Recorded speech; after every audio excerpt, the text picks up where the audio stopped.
आज हम बात करते हैं आर्टिकल 34 का। ठीक है, तो आर्टिकल 34 में क्या है, मार्शल लॉ और मूल अधिकार। तो मार्शल लॉ एवं मूल अधिकार के तहत क्या है इसमें देख लीजिए। अब आर्टिकल 34 क्या है, मार्शल लॉ क्या है और मूल अधिकार क्या है, क्या रिलेशन है इनके बीच। तो आर्टिकल 34 के तहत मार्शल लॉ का मतलब है कि जब कभी भी कुछ ऐसी स्थिति आ जाती है सडन से, कहने का मतलब यहाँ पे ये है कि अगर देश में अशांति, दंगे, कानून का अगर उल्लंघन होता है और इस प्रकार की असाधारण स्थितियां जब पैदा होती हैं, तो इन असाधारण स्थितियों से निपटने के लिए आर्टिकल 34 क्या करता है, मार्शल लॉ का प्रोविजंस हमारे कॉन्स्टिट्यूशन में करता है। अब मार्शल लॉ और मूल अधिकार क्या है, तो सबसे पहले ये समझ लीजिए कि मार्शल लॉ क्या है। मार्शल लॉ के तहत क्या है, मार्शल लॉ जो शब्दावली है उसकी जो व्याख्या है हमारे कॉन्स्टिट्यूशन में नहीं दी गई है। मार्शल लॉ का जो अर्थ है या परिभाषा है उसकी व्याख्या हमारे संविधान में नहीं दी गई है। मार्शल लॉ का मतलब होता है सैन्य शासन। अब सैन्य शासन का मतलब क्या है, सैन्य शासन वह स्थिति या सैन्य शासन उस स्थिति का परिचायक है जहां पर, ठीक है, सामान्य प्रशासन सैनिक अधिकारियों के अधीन चला जाता है। यानी मार्शल लॉ एक ऐसी स्थिति का परिचायक है जहां पर सामान्य प्रशासन किसके अधीन चला जाता है,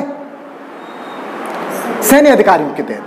लेकिन जब सामान्य कानून सैन्य अधिकारियों के अधीन चला जाता है तो वहां पे जो साधारण कानून है, ठीक है, वो कानून क्या हो जाता है, निलंबित हो जाता है।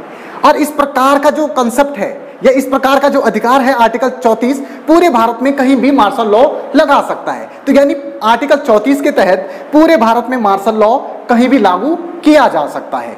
लेकिन मार्शल लॉ का मतलब क्या है कि जब कुछ ऐसी असाधारण परिस्थितियां उत्पन्न हो जाएंगी देश में, तो उन असाधारण स्थितियों से निपटने के लिए देश में कानून को बरकरार रखना और व्यवस्था को सुचारू रूप से स्थापित करने के लिए मार्शल लॉ लगाने की प्रक्रिया का जिक्र आर्टिकल 34 के तहत किया गया है।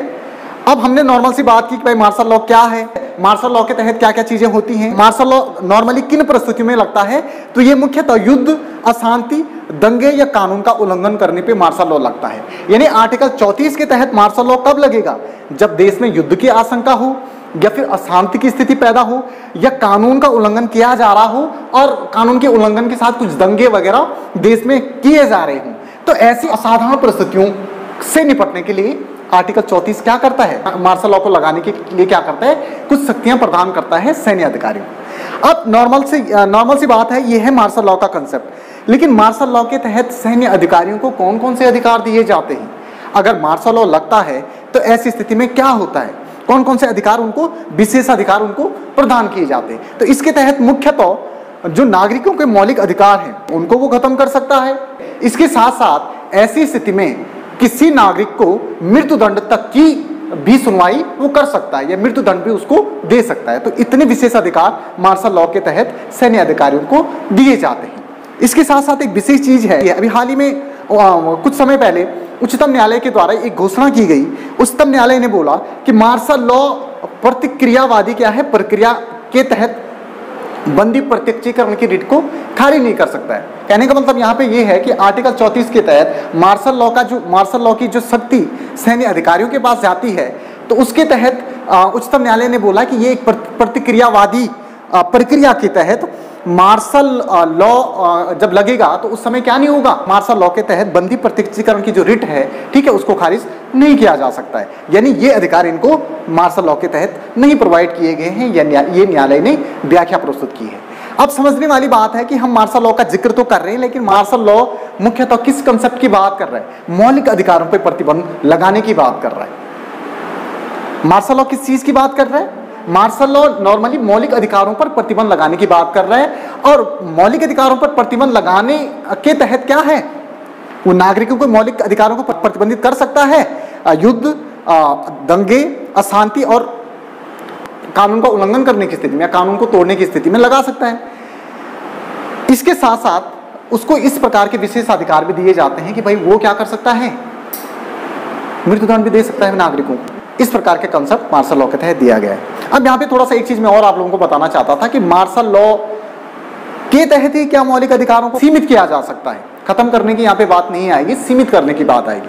तो एक तो हम जिक्र कर रहे हैं कि आर्टिकल 34 के तहत मौलिक अधिकारों पर प्रतिबंध लगा सकता है, आर्टिकल 34 मार्शल लॉ के तहत। दूसरा है मौलिक अधिकारों पर प्रतिबंध लगाने की जो बात है वो आर्टिकल 352 के तहत है, राष्ट्रीय आपातकाल। तो यानी राष्ट्रीय आपातकाल की स्थिति में भी मौलिक अधिकारों को कम किया जा सकता है। ठीक है, अब राष्ट्रीय आपातकाल क्या है, तो यहां पे थोड़ा सा समझ लीजिए। मार्शल लॉ सिर्फ और सिर्फ कब लगता है, जब देश में कानून व्यवस्था भंग हो जाती है, तो ऐसी स्थिति में क्या लगता है, मार्शल लॉ लगता है। तो ऐसी स्थिति में मार्शल लॉ लगता है। लेकिन आपातकाल कौन सी स्थिति में लगता है, तो आपातकाल लगने की मुख्यतः 3 परिस्थितियां हैं। यदि युद्ध और बाहरी आक्रमण होता है और उसके साथ साथ सशस्त्र विद्रोह। सशस्त्र विद्रोह का मतलब क्या है, देश में ही अगर क्या हो जाती है, गृह युद्ध की स्थिति आ जाती है, तो ऐसी स्थिति में राष्ट्रीय आपातकाल की घोषणा आर्टिकल 352 के तहत की गई है। हमने आर्टिकल 19 के तहत जिक्र किया था ना, समूह और संघ बनाने की स्वतंत्रता। तो समूह और संघ बनाने की स्वतंत्रता के साथ साथ हमने ये भी जिक्र किया था कि भाई उन पे युक्तियुक्त प्रतिबंध राज्य लगा सकता है। और युक्तियुक्त प्रतिबंध लगाने का आधार क्या है कि यदि अगर राष्ट्रीय एकता और अखंडता के संदर्भ में अगर वो क्या है, एक चुनौती प्रस्तुत करते हैं, तो ऐसी स्थिति में क्या होगा, उन पे युक्तियुक्त प्रतिबंध लगाया जा सकता है। इस तरीके की बात हमने करी थी ना, तो यही बात यहाँ पे सामने आ रही है। अगर गृह युद्ध होता है, इस तरीके से कोई संगठन इतनी पावरफुल हो जाती कि देश में असंतुलन की स्थिति पैदा हो जाती है और सशस्त्र विद्रोह पर उतारू हो जाते, तो ऐसी स्थिति में भी राष्ट्रीय आपातकाल लागू किया जा सकता है। तो राष्ट्रीय आपातकाल के तहत भी मौलिक अधिकारों पर युक्तियुक्त प्रतिबंध लगा सकता है 352 के तहत, और उसके साथ साथ आर्टिकल 34 के तहत भी मौलिक अधिकारों पर प्रतिबंध लगाया जा सकता है। अब इसमें थोड़ा सा समझ लीजिए कि मौलिक अधिकारों पर प्रतिबंध तो लगाया जा रहा है आर्टिकल 34 के तहत और 352 के तहत, लेकिन इनमें क्या क्या डिफरेंसेस हैं, इनको थोड़ा सा समझ लीजिए। तो नंबर 1 डिफरेंसेस ये है कि ये कैसी परिस्थिति में लगता है आपातकाल। मैंने बताया कि युद्ध, बाह्य आक्रमण और सशस्त्र विद्रोह की स्थिति में राष्ट्रीय आपातकाल यानी 352 के तहत राष्ट्रीय आपातकाल लगाया जा सकता है। वहीं देश में कानून व्यवस्था के भंग होने पर मार्शल लॉ लगाया जा सकता है। दूसरा जो अंतर है इनमें, बेसिक अंतर, वो है यह सिर्फ मूल अधिकारों को प्रभावित करता है। कौन, मार्शल लॉ।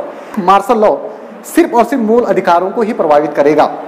यदि अगर हम राष्ट्रीय आपातकाल की बात करें, तो राष्ट्रीय आपातकाल मूल अधिकारों के साथ साथ केंद्र और राज्यों के बीच जो संबंध हैं उनको भी प्रभावित करता है। उसी के साथ साथ वो संसद के कार्यकाल को भी बढ़ा सकता है। तो इस प्रकार का प्रभाव राष्ट्रीय आपातकाल के तहत हमें देखने को मिलता है। अब तीसरा जो बेसिक डिफरेंस है इन दोनों के बीच, वो है मार्शल लॉ की जो व्यवस्था है उसका संविधान में कहीं भी जिक्र नहीं है। आर्टिकल 34 मार्शल लॉ का जिक्र तो करता है, लेकिन मार्शल लॉ की विस्तृत व्याख्या हमारे संविधान में नहीं दी गई है। लेकिन अगर हम 352 के तहत दिया जाने वाला राष्ट्रीय आपातकाल की अगर हम बात करें, तो इसकी संविधान में विस्तृत व्याख्या है। किन कंडीशन में लगेगा, कैसे लगेगा, पूरी व्याख्या हमारे संविधान में दी गई है। तो इस प्रकार का बेसिक डिफरेंस भी इन दोनों के बीच हमें देखने को मिलता है।